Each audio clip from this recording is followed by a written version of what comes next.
And while the controversy surrounding the government's response continues, the U.S. territory is still cleaning up a year later. We spoke with a woman who saw firsthand the power and devastation of Hurricane Maria.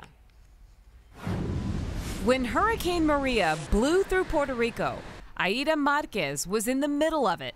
Ese es un barbecue. She recorded this video of the hurricane outside her bathroom window. The washer used to be in the garage. This is the grill blowing away. She just prayed to God.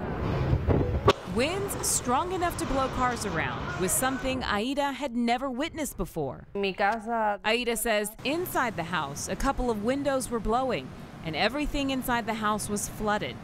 Fortunately, Aida and her brother survived the hurricane unharmed, but her house was totaled, and the surrounding area reminded her of a nuclear fallout. Aida and her son moved to Phoenix 8 months later.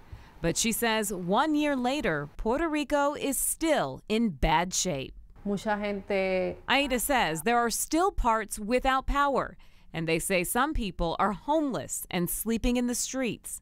President Trump recently called the federal government's response to the devastation in Puerto Rico an incredible unsung success. Aida disagrees, saying the federal government hasn't done enough. En mi carácter personal. She says they know we are U.S. citizens, but we don't feel like it. And she feels Puerto Ricans are treated as second-class citizens, even though they are U.S. citizens. Aida says the recovery has been slow, but Puerto Rico is still strong. Well, the Puerto Rican Center of Arizona is holding a gathering tonight at Faith Lutheran Church near 7th Street and Camelback Road in Phoenix, and that starts tonight at 6:30.